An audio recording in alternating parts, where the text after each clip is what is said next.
오늘 하나님 주신 말씀은 마태복음 1장 5절에서 6절까지 말씀.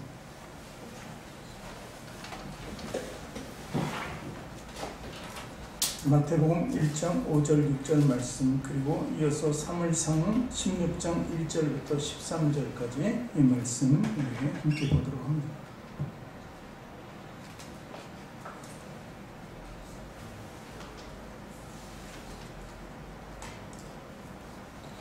마태복음부터 우리 먼저 읽도록 하겠습니다. 같이 읽습니다. 살몬은 라합에게서 보아스를 낳고, 보아스는 루색에서 오벳을 낳고, 오벳은 이새를 낳고, 이새는 다윗왕을 낳으니라.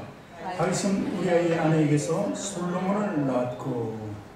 또 사무엘상서는 교도가 있습니다. 제가 한 절 읽고 여러분들이 한 절씩 같이 읽도록 하겠습니다. 여호와께서 사무엘에게 이르시되 내가 이미 사울을 버려 이스라엘 왕이 되지 못하게 하였거늘 네가 그를 위하여 언제까지 슬퍼하겠느냐. 너는 뿔에 기름을 채워가지고 가라. 내가 너를 베들레헴 사람 이새에게로 보내리니 이는 내가 그의 아들 중에서 한 왕을 보았느니라 하시는지라.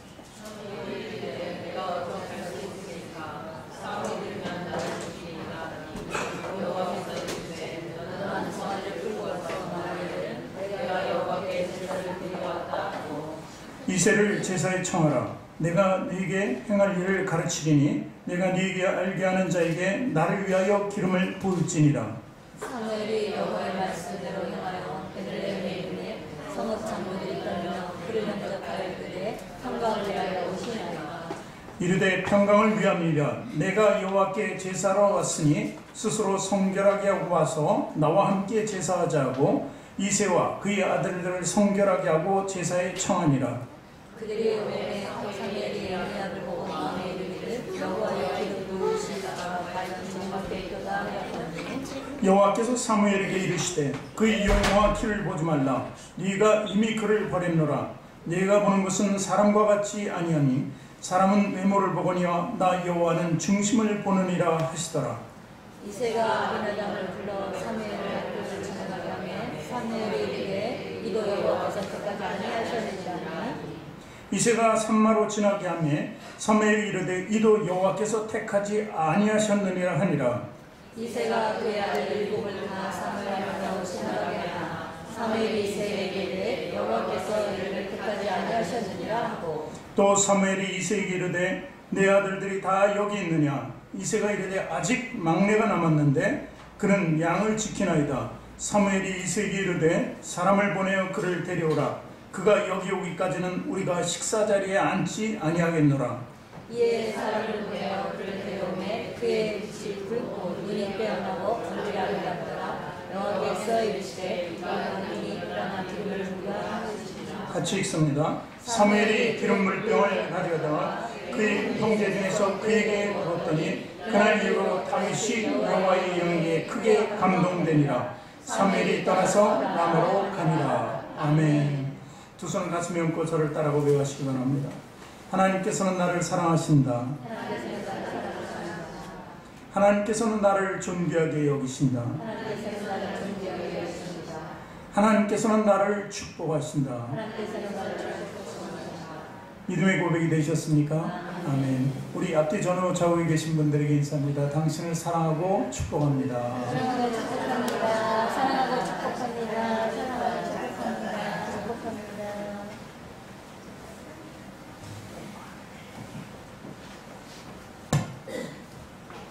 오늘도 마이크 이동이 없어요.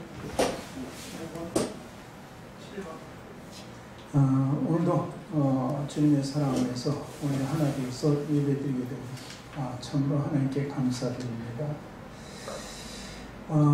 미국의 어느 지역에 아주 오래된 교회가 있었습니다. 많이 낡아져서 비도 새고 그 앞에는 이만한 진흙창이 돼가지고 사람들이 교회 들어가기가 너무 어렵습니다.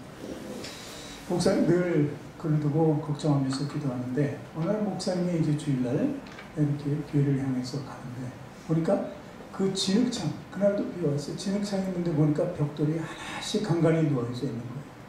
그래서 그 벽돌을 하나씩 딛고 가니까 옷이 진흙에 의해서 상하지 않고 갈 수 있게 됐어요. 참 누가 놓았지 하면서 이렇게 궁금해합니다. 그리고 그 다음 주가 됐습니다. 그 다음 주가 되니까 그보다 좀 더 많은 벽돌이 깔려있습니다. 좀 더 수월하게 교회를 하나 묻히지 않고 가게 됐습니다. 그리고 세 번째 주가 됐습니다.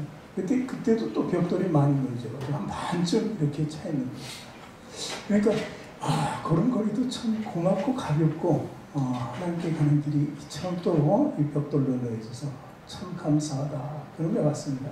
그런 궁금증은 계속도 있죠. 그래서 네 번째 주에는 아주 일찍 가서 누가 도대체 이런 일을 하나 하고 가서 보게 됐습니다. 그랬더니 그 벽돌을 놓는 한 사람이 있었습니다. 아직 예배가 시작되지 않았는데도 그 벽돌을 올라서 놓는 것입니다. 그래서 보니까 12살 난 소년 하나가 그 벽돌을 미역하죠. 그런 거에다가 싣고 김술에다 싣고 와서 벽돌을 쭉 깔고 있는 것이었습니다. 12살 난 소년. 그가 바로 우리가 잘 아는 존 워너 메이커라는 사람입니다. 존 워너 메이커는 백화점 가장 큰 백화점 여기저기 아니고 백화점의 왕이라고 이렇게 나있던 그 사람입니다.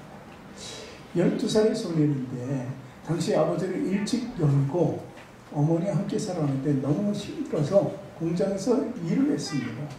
일을 하면서 그 받은 작은 임금의 일부를 가지고 벽돌을 이렇게 한 주 한 주, 미국의 주곡을 받잖아요. 그러니까 한 주 한 주 이렇게 쌓아놨던 것입니다. 목사님 감동이 돼서 주일날 설교 때 그 아이를 존 워너 메이커를 소개했습니다. 그러자 성도들도 다 감동을 받아서 즉시로 헌금을 해서 교회도 이제 건축하게 되고 모든 것이 새로워질 수 있었다는 것입니다. 이 존 워너 메이커라는 사람은 사실 미국에서만 이렇게 좋은 일을 한 것이 아닙니다. 우리나라가 YMCA 빌딩을 지었었는데 아주 오래된 이야기죠. 근데 6.25 동란에 불이 타버렸어요. 그랬을 때 이 존 워너 메이커가 다시 짓도록 헌신했다는 것입니다. 그래서 자라는 아이들과 청소년들에게 굉장히 지대한 영향을 미치며 선행을 했던 사람이 바로 존 워너 메이커. 왜 이렇게 부유하게 됐을까? 더 큰 일을 하면서 선한 일을 그렇게 크게 베풀 수 있었을까 하는 것은 바로 신앙의 힘이었다는 것입니다. 그 신앙의 힘은 누구에게 나옵니까? 하나님입니다. 하나님이 그를 찾아서 복을 주시기로 하셨다는 것입니다. 하나님은 당신을 위해서 일하는 일꾼들을 찾는 것입니다. 그리고 그에게 30배, 60배, 100배의 결실을 돌려주기도 하시는 것입니다. 오늘 주인공, 말씀의 주인공인 다윗도 역시 마찬가지입니다. 다윗도 하나님이 택하셔서 복을 준 사람 중에 한 사람이라는 것이죠. 오늘 우리가 다윗을 바로 또 내가 그 다윗이다 하는 마음을 가지고 그 주인공이 되어서 오늘 말씀을 또 살펴보기로 합니다. 지난주, 지지난주에 우리는 이방 여인, 그 직업도 기생, 창기인 한 여자를 봤고 그 다음에 또 그 창기인 여자 집에 며느리가 들어왔는데 또 이방 여인이 있습니다.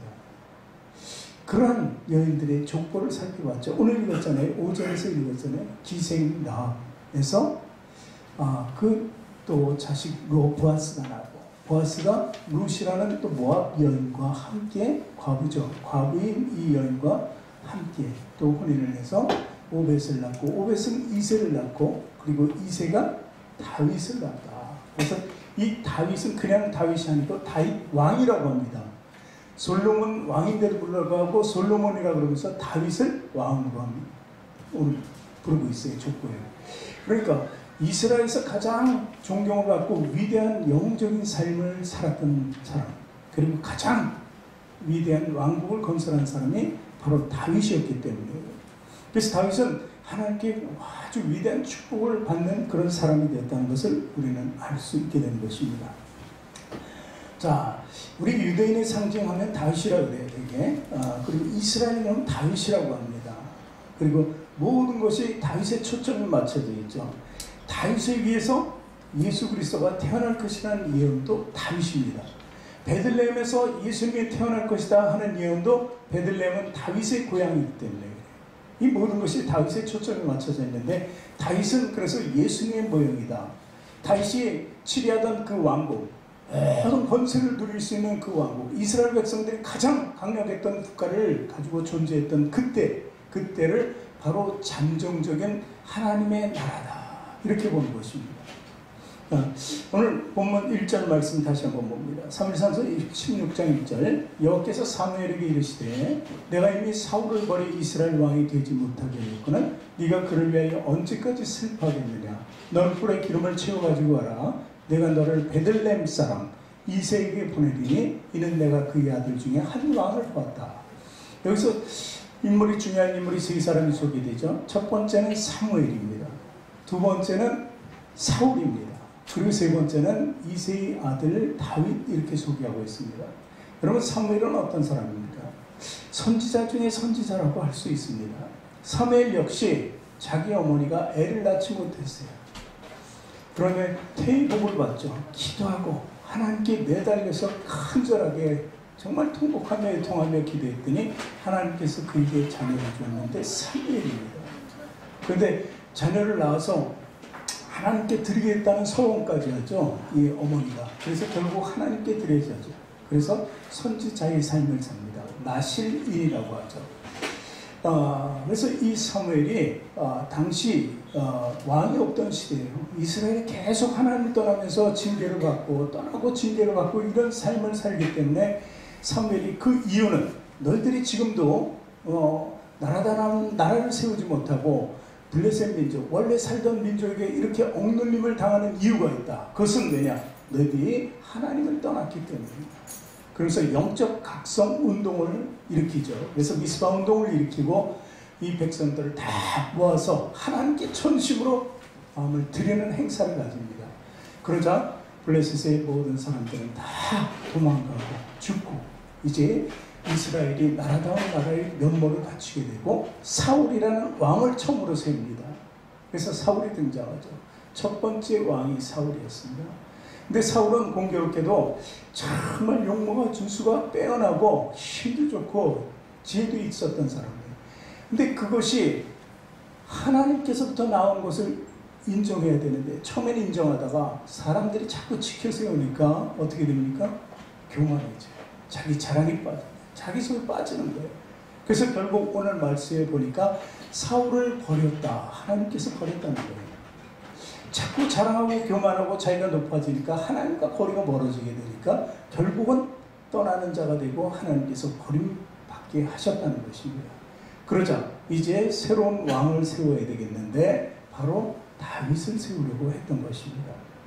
자, 이게 역사 속에 있는 다윗입니다. 그리고 하나님의 뜻이었습니다. 근데 사무엘상서 16장 7절 보면 오늘 말씀에 아주 요점이 나와 있는데 같이 먼저 읽습니다. 여호와께서 사무엘에게 이르시되 그의 용모와 키를 보지 말라. 내가 이미 그를 버렸노라. 내가 보는 것은 사람과 같지 아니하니 사람은 외모를 보거니와 나 여호와는 중심을 보느니라 하시더라. 교만과 불순에 있던 사울, 그에게 하나님이 진노하셨습니다. 그래서 버렸노라는 거예요. 버렸노라. 아무리 이스라엘을 위해서 자기가 지대한 공로를 세우고 하나님께 세워서 하나님의 능력을 받고 여러 가지 사람들에게 존경받을 만한 일을 했지만 결국은 하나님을 떠난 사람, 그래서 하나님의 징계를 받았다는 것을 얘기합니다.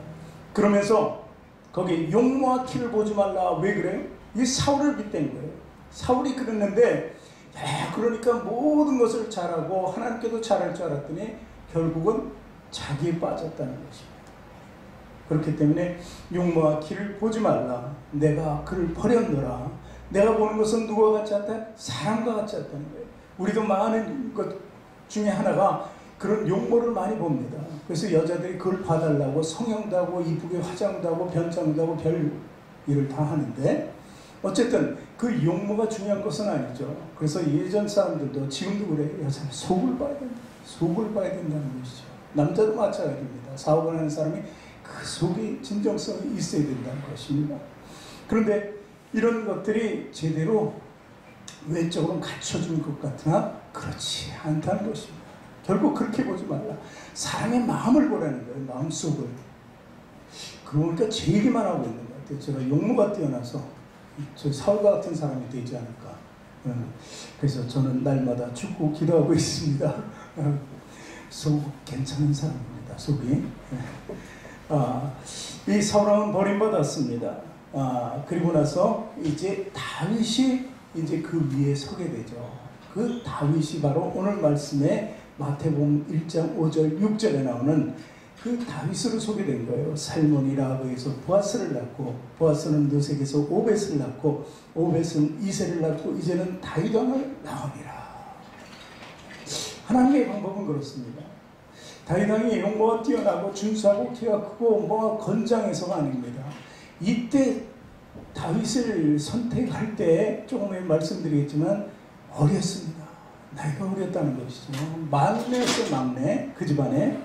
자, 사무엘은 선지자는 자기가 하나님으로부터 세움받았잖아요. 그리고 또 사울왕도 자기가 기름 부어서 하나님 말씀대로 세웠는데 사울왕이 버림받으니까 너무 슬픈 거예요. 사울왕 때문에 슬픈 게 아니라 이스라엘 때문에 슬픈 거예요. 그런데 하나님께서 또 이제 비전을 제시하는데 그게 바로 다윗이었다는 것입니다.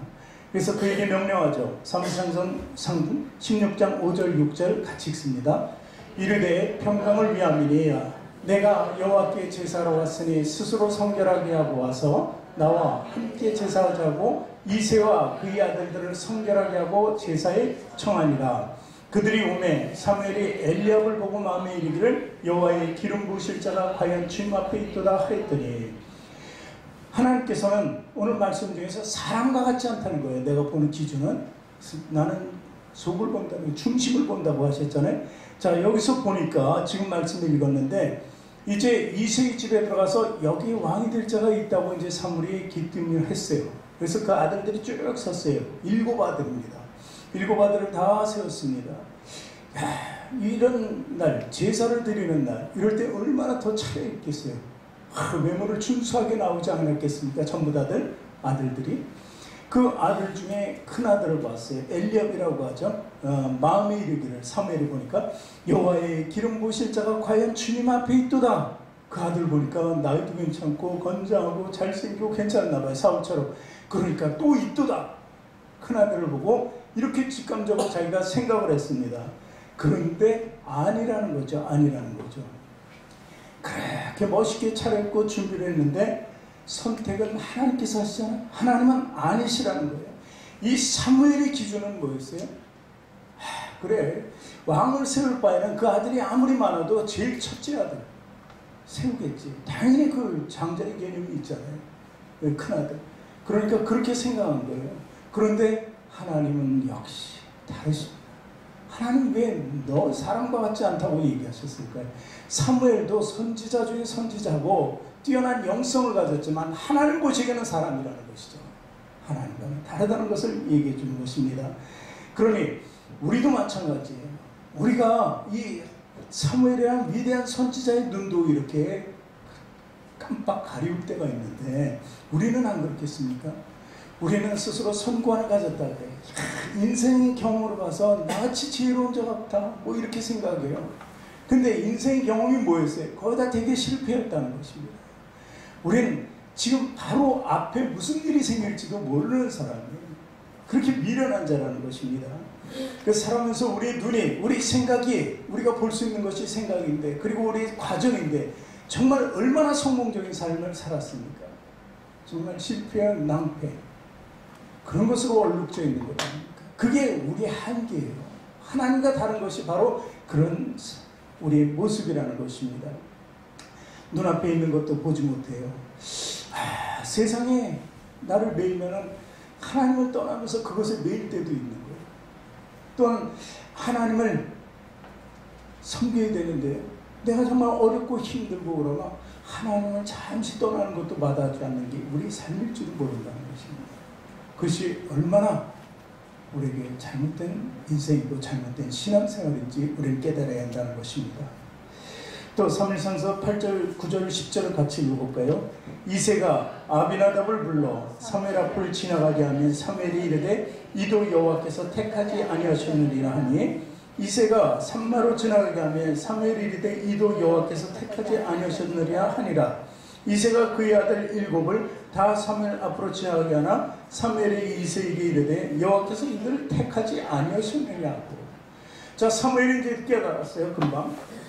내 생각은 틀리네. 하나님은 아니시네. 그러니까 자기 생각을 버리고 어떻게 하나님 말씀하신 것만 대언하고 있는 거예요. 원래 선지자는 하나님 말씀 대언하는 거예요. 하나님이 아니라시네. 둘째도 셋째도 아니라시네. 그러면서 일곱 다 아니라네. 그러면 없나요? 여기 사람 생각이 더 중요한 것입니다. 자, 11절 같이 읽습니다. 또 사무엘이 이새에게 이르되 네 아들들이 다 여기 있느냐? 이새가 이르되 아직 막내가 남았는데 그는 양을 지키나이다. 사무엘이 이새에게 이르되 사람을 보내어 그를 데려오라. 그가 여기 오기까지는 우리가 식사자리에 앉지 아니하겠느니라. 이제 사무엘은 하나님과 하나가 됐어요. 그러니 또 있느냐고 물어봅니다. 이미 알고 있는 것이죠. 또 있을 것이다 하는 거예요. 근데 이새가 있습니다. 막내가 하나 있는데 그 아이는 지금 양을 치고 있습니다. 7 아들과 아버지 이새의 재산이 거기에 있는 거예요. 양이 목축을 하니까 되게. 근데 평소에는 나눠서 했을 거 아닙니까? 그렇죠. 근데 그날따라 다 제사 드리러 가니까 막내인 다윗이 혼자서 다 지키는 거예요. 가장 어린 아이가 그것을 다 지킬 수 있는 능력이 있었다는 것을 우리에게 암시적으로 보여주고 있는 거예요. 그러니까 이새도 인정하죠. 막내 아들 다윗이 그것을 다 볼 수 없으면 어떻게 지키라고 하겠습니까? 아무리 제사가 중요해도 자기 재산도 중요하잖아요. 그런데 이 다윗은 그 능력을 갖춘 사람이었다는 것을 우리는 조금 성경을 다른 측면에서 보면, 이해하는 측면에서 보면 알 수 있게 된다는 것입니다. 거기서 이 다윗은 보통 사람이 아니다 하는 것을 알게 되는 것이죠. 그러니까 사무엘이 듣고 걔가 오기 전까지는 절대로 그 다음은 진행할 수 없다 이렇게 얘기해 버리잖아요. 아는 것이죠. 이미 깨달았어요. 자, 막내는 뭐 하고 있다고요? 들에서 양을 치고 있습니다. 7 아들은 잠시나마 자신의 일터를 떠났으나 다윗은 자신의 일을 끝까지 책임질 수 있는 사람이었다는 것입니다. 그것을 성실한 사람이라고 하잖아요. 저 여러분도 마찬가지입니다. 내가 문제 앞에서 정말 생각할 수 있는 많은 것들이 있죠. 그 중에서 초이스하는 거예요. 우리는 어떤 문제가 생기면 내 생각은 이렇고 또 이렇게 아니면 이걸 거다 하면서 여러 가지 갈래길을 만들어 놓으면서 그 중에 하나일 거라고 생각해요. 부족하면 또 아내를 불러서 남편을 불러서 또 물어보기도 하고 또 이웃에게 물어보기도 하고 잘하는 사람에게 또 부탁도 해보고 이렇게 생각들을 많이 해놓으면 그 중에 하나는 맞을 거라고 생각해요. 그런데 그렇지 않다는 것입니다. 모든 것이 다 틀리다는 거예요. 오늘 7 아들이 다 아니라고 했어요. 이새가 준비한 7 중에 분명히 있을 거라고 생각했는데 없었다는 사실입니다. 그럼 누구에게 있어요? 답은 하나님께 있어요. 하나님께. 자기 생각을 완전히 뒤집었다는 것입니다. 그래서 우리도 우리 신앙생활하면서 우리 생각을 완전히 버려야 돼요. 내려놓아야 돼. 그 내려놓음이 가장 특별한 순종의 법칙이에요. 하나님이 원하시는 방법이 그. 자, 12절도 한번 읽어봅니다. 이에 사람을 보내어 그를 데려오매 그의 빛이 붉고 눈이 빼어나고 얼굴이 아름답더라. 여호와께서 이르시되 이가 그니 일어나 기름을 부으라 하시는지라. 막내 아들이 들어왔습니다. 막내 아들이 뭐하고 있었다고요? 양치고 있었어요. 양치고 있다가 급히 오는데 어떻게 옷 갈아입고 치장하고 오겠습니까? 그대로 왔어요. 그대로 왔는데 용모가 어때요? 그의 빛이 붉고 눈이 빼어나고 얼굴이 아름답더라. 이게 굉장히 좋은 표현인 것 같죠? 그렇지 않습니다. 어리다는 뜻이에요. 굉장히 어린아이라는 거예요. 사무엘상전 17장 42절에 보면은 골리앗과 한판 이제 다윗이 싸움을 붙잖아요. 그때 골리앗이 뭐라 그러는지 알아요? 그 블레셋 사람이 둘러보다가 다윗을 보고 업신여기니 이는 그가 젊고 붉고 용모가 아름답더라. 그렇죠? 이게 좋은 말이 아니잖아요. 그렇지? 우리는 다윗이 그렇게 이쁘게 생겼어, 멋있게 생겼어 이렇게 판단할 수 있는데 골리앗이 정말 잘생겼다, 멋있다, 나를 이기겠다 지금 이 얘기가 아니고 그 앞에 업신여겼다잖아요. 왜 업신여겼어요? 젊고 붉고 용모가 아름다워서. 한참 애들이에요. 한참 애들. 그런 모습이 성인이 아직 되었지 않았기 때문에 또 그런 모습을 갖출 수밖에 없었던 것입니다. 하나님 생각은 어디 있길래 이런 어린아이에게. 자, 그런데 사무엘에게 이미 힌트를 줬잖아요. 그것이 오늘의 중심의 말씀, 좀 전에 읽었지만 다시 한번 읽습니다. 16장 7절 말씀. 여호와께서 사무엘에게 이르시되 그의 용모와 키를 보지 말라. 내가 이미 그를 보냈노라. 내가 보는 것은 사람과 같지 않으며 사람은 외모를 보거니와 나 여호와는 중심을 본다는 거예요. 중심. 그렇다면 다윗의 중심에는 과연 무엇이 있을까? 제가 이제 다윗, 골리앗 이런 얘기를 하면은 흔히 우리가 믿음 없는 사람도 아는 이야기겠죠. 첫 번째는 찬양이라는 거예요. 찬양. 다윗은 늘 찬양해서 시편 보면은 시편의 많은 편수가 다윗이 찬양이잖아요.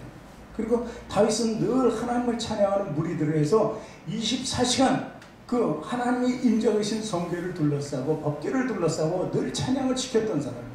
자기는 찬양하다가 바지가 내려갈 정도로 막 춤을 췄던 사람이에요. 왕인데도 불구하고 이 찬양이죠. 근데 사무엘상서 16장 23절을 보면 얼마나 찬양이 깊었는지 능력이 있는지 보여줍니다. 하나님께서 부리시는 악령이 사울에게 이를 때에 다윗이 숨을 들고 와서 손으로 탄즉 사울이 상쾌하여 났고 악령이 그에게서 떠나더라. 어떤 마귀의 능력도 어떤 악령도 사울이 숨을 타면 떠나가는 거예요. 이기지 못하고 나가버린다는 것입니다. 이것이 다윗의 능력이었습니다. 다윗이 들에서 모여서 양치면서 맨날 숨을 탔고 완전히 프로가 된 거죠. 하나님 듣기에 너무나 좋은 거예요. 그러니까 하나님께서 그에게 축복을 주셨는데 능력의 축복을 주신 거예요. 그러니까 탈 때마다 귀신이 떠나가는 거예요. 아무도 접근하지 못하는 거예요. 그 아름다운 소리, 진정한 하나님과의 대화의 소리에는 그 누구도 끼어들 수가 없는 것이죠. 이것이 바로 다윗의 능력이었어요. 다윗의 중심에 그 찬양이 있었다는 것입니다. 그리고 또 한 가지는 뭐예요? 여러분 잘 아는 물맷돌이에요. 물맷돌. 17장 49절 같이 읽어봅니다. 손을 주머니에 넣어 돌을 가지고 물매로 던져 블레셋 사람이 이마를 치매 돌이 그 이마에 박히니 땅에 엎드러지니라.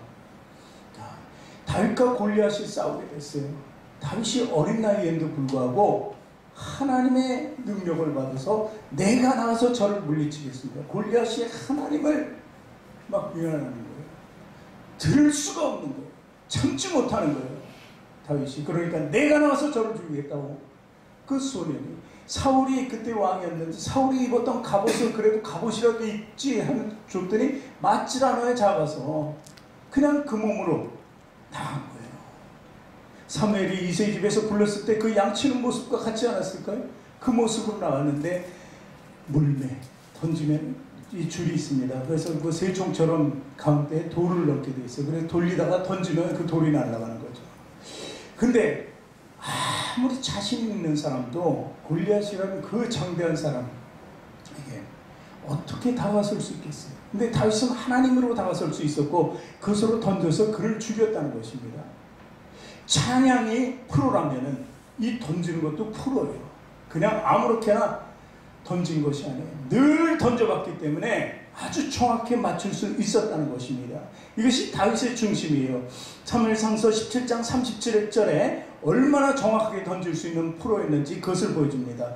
또 다윗이 이르되 여호와께서 나를 사자의 팔톱과 곰의 발톱에서 건져내었은즉 나를 이 블레셋 사람의 손에서도 건져내리라.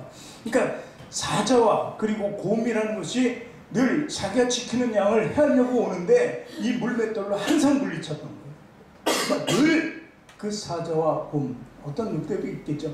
그런 것들을 향해서 던지는 연습을 얼마나 많이 했겠어요. 그러니까 단번에 성공해서 단번에 죽일 수 있는 능력을 가졌다는 것입니다. 이게 바로 다윗의 중심이었어요. 하나님 보시기에. 또 그가 정말 하나님 보시기에 중심에 좋았던 것은 양을 한 마리도 잃지 않으려는 것이죠. 곰이 오고 사자가 오면 도망가기 바쁠 거예요. 그렇죠? 그런데 그와 맞서서 하나라도 해할 수 없기에 자기가 나서서 싸웠다는 것이죠. 이렇게 지켰던 것, 양을 지킨다는 것이죠. 자기 맡은 바 임무를 다 할 수 있는 것, 바로 그것이 사울의 중심이었다는 것입니다. 예수님은 어떤 분입니까? 모든 양을 지키기 위해서 모든 것을 희생했습니다. 십자가에서 죽으신 이유가 뭐예요? 양들을 지키시기 위해서요. 양들을 다 보호하고 하나님 나라에 들어갈 수 있도록 하기 위해서 예수님도 모든 희생을 하셨다는 것입니다. 이런 희생이 다윗에게 있었다는 거예요. 그래서 다윗을 예수님의 모형이라고 보는 것이죠. 그래서 사도행전에 보면 신약으로 들어와서 이 다윗에 대해서 이렇게 얘기합니다. 사도행전 13장 22절 23절이 있습니다. 패하시고 다윗왕을 왕으로 세우시고 증언하여 이르시되 내가 이새의 아들 다윗을 만나니 내 마음에 맞는 사람이라 내 뜻을 다 이루리라 하시더라. 이게 하나님의 말씀이었다는 거예요. 하나님의 생각이었다는 것입니다. 그러니 하나님이 약속하신 대로 이 사람의 후손에서 이스라엘을 위하여 구주를 세우셨으니 곧 예수라. 그래서 족보에 아주 중요한 인물 다윗 왕이 기록되어 있다는 것입니다. 그리고 오늘 마지막 말씀이죠. 사무엘상서 16장 13절을 같이 읽습니다. 사무엘이 기름 뿔병을 가져다가 그의 형제 중에서 그에게 보였더니 이날 이후로 다윗이 여호와의 영에게 크게 감동되니라. 사무엘이 떠나서 라마로 가니라. 이 기름 부음이 있다는 것은 하나님의 영이 임했다는 것입니다. 성령이 임하고 그리스도의 영이 임했다는 것을 얘기합니다. 그러니 이 사무엘이 자기도 그런 중에 한 사람인데 기름을 부었고 자기의 소명을 다 한 것입니다. 이것이 다윗이에요. 다윗은 이렇게 인생을 시작하게 됩니다. 자기의 삶을 시작하는 것이 바로 왕으로서의 삶을 시작하게 되었다는 것입니다. 이렇게 보면요, 하나님은 다 잘한 사람을 신뢰하지 않는다. 뭐 물론 다 쓰기는 쓰지만 그래도 그렇지 않은 사람도 하나님이 신뢰한다는 거예요. 하나님이 일 많이 한 사람이라고 또 그렇게 쓰는 것도 아니에요. 이것은 전적인 하나님의 주권 안에 있다는 거예요. 하나님이 쓰고자 하는 사람, 그 중심에 무엇이 있는가를 하나님께서 보신다는 것입니다. 그래서 이 중심을 보신다는 것, 하나님은 왜 중심을 보십니까? 겉만을 보면 좋은데 우리들도 겉만 보고 사무엘도 겉만 보고 이새도 겉만 보고 다 겉만 봤잖아요. 그런데 왜 하나님 중심 보시죠? 겉은 속임수라는 거예요. 외식. 겉은 다 속이는 것입니다. 에덴 동산에서 아담을 하나님이 안 믿었겠어요? 근데 하나님 믿었는데 그 속을 보니까 결국은 범죄했잖아요. 선악과를 따먹고 하나님을 피해버렸어요. 그러니까 하나님은 속을 봤어요. 그리고 또 마찬가지입니다. 요나가 하나님 말씀대로 니느웨에 가서 복음을 전하라 그랬는데 도망치잖아요. 반대로 다시 스스로 도망쳐요. 그런데 하나님께서 그 도망치는 요나를 보셨어요. 배 밑창에서 도망갈 때까지 도망가고 거기서 잠자고 있는 요나를 보신 거예요. 그러니까 징계하셨죠. 또 유다도 말이에요. 가룟 유다, 예수님의 판자 아닙니까?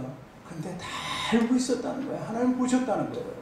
그가 할 일까지도 다 기록하고 그가 어떤 사람인가를 다 기록했다는 것입니다. 하나님은 다 아신다는 거예요. 그래서 속지 않으시는 분이에요. 속을 아신다는 거예요. 그래서 중심을 보신다는 거예요. 저희 여러분이 하나님을 속이려 해도 속일 수는 없습니다. 모든 사람을 속일 수 있어요. 그러나 하나님만은 속일 수 없다는 것을 믿으시기 바랍니다. 그리고 사람의 중심이 뭐예요? 또 어쩌면 그 중심을 내가 잘 지키고 있으면 하나님께서는 알아주신다는 거예요. 하나님이 그래 너의 중심일 거야.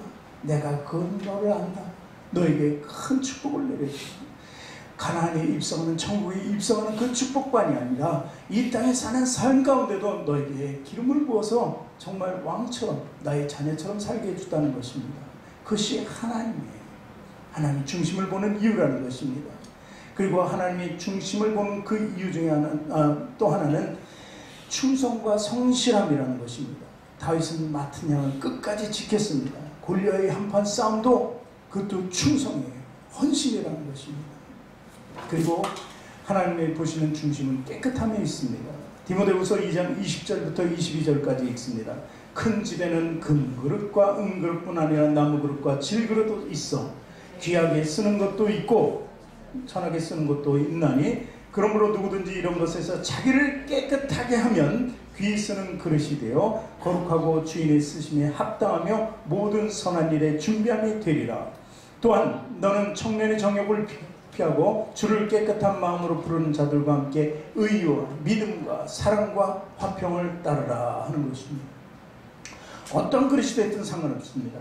외모적으로 금이고 은이고 질그릇이고 이건 상관없습니다. 하나님께서 쓰는 그릇이 되어야 되는 거예요. 쓰는 그릇. 그렇게 되면 하나님의 그 사람을 축복할 수 있게 된다는 것입니다. 사도 바울이 어떤 사람이었어요? 바울이 되기 전에 예수 그리스도를 만나기 전에 예수 믿는 자들을 잡는 자예요. 잡아들이는 자예요. 그래서 잡아들이면 다 처단되잖아요. 그런 악한 자였단 말이에요. 근데 예수를 믿고 예수님을 만나고 완전히 변해버리잖아요. 그가 이런 얘기를 합니다. 그때 내가 알지 못하고 했어요. 내가 그때는 알지 못하고 행하였습니다. 나는 예수 믿는 자를 잡아들였는데 그때는 정말 몰랐다. 그래요. 알지 못했을 때는 괜찮아요. 알고서는 하지 말라는 거예요. 알지 못했을 때 그 과거를 버리고 그것이 죄였던 것을 깨닫는 사람, 그 순간에 하나님이 쓰시는 사람, 축복의 사람이 된다는 것입니다. 우리 모두 그런 사람 아닙니까?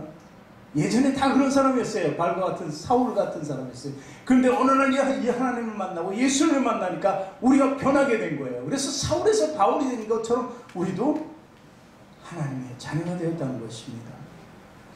마태복음 5장 6절에 보니까 의에 줄이고 목마른 자는 복이 있나니 그들이 배부를 것이며. 왜 의를 추구할까요? 의를 추구한다는 것 참으로 힘든 일입니다. 늘 부족한 가운데 사는 것 같고 어렵고 고난 가운데 사는 것 같아요. 그러나 주님께서는 배부를 것임이라는 거예요. 뭘로 배부를까요? 영적으로 배부르죠. 마음이 편안하고 주님이 주시는 평강 가운데 살아갈 수 있다는 것을 이야기합니다. 그것이 바로 하나님께서 우리에게 주권적으로 행사하시는 놀라운 역사라는 것입니다. 하나님 택하십니다. 하나님 선택하세요. 우리 생각과 우리 의도와 관계가 없습니다. 이삭이 두 아들을 낳았어요. 에서와 야곱을 낳았습니다. 그 태중에 있을 때 야곱이 먼저 나가려고 막 발버둥을 쳤는데 결국 자기가 두 번째로 나왔어요. 얼마 차이 안 나게 그냥 쌍둥이였으니까 그렇게 나왔어요. 그러니까 에서가 장자잖아요. 그런데 에서가 힘도 세고 용모도 괜찮고 사냥도 잘해요. 그러니까 이삭의 마음에는 에서가 참 마음에 드는 거예요. 반면 야곱은 어때요?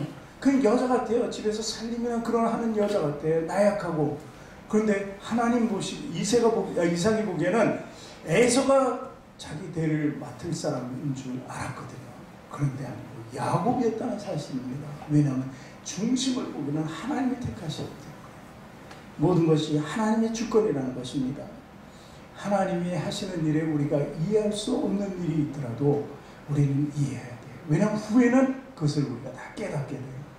찬영이가 제주도 가버렸네. 제주도를 갔어요. 제가 기도할 땐 제주도가 아니고 인천이나 부천이 오면 더 좋고 하여튼 그랬는데 하나님이 내 기도를 안 받아주시죠. 왜 제주도로 보내주셨지? 제주도 갔다고 전화가 왔는데 덜컹하더라고요. 덜컹. 근데 또 이렇게 반면에 생각하니까 참 해외 나가서 근무 생활하면 좀 환경이 더 좋은 곳에서 맨날 미세먼지 그러는데 여기 있으면 환경 좋은 곳에 하나님의 뜻이 있겠지. 오늘도 찬양 연습하는데 찬이가 전화 왔어요. 예배를 드려야 되는데 이제 믿는 아이들이 좀 있어서 모여서 우리가 예배 드리자 이렇게 결단을 했는데 막상 그 시간 되니까 하나도 없고 저만 남았대. 그래도 자기는 예배를 드려야겠다. 참 이게 만약에 서울이나 인천에 있었으면 할 수 없는 일이에요. 뭐 교회가 있고 다 있으니까 아마 글을 보냈을 거예요.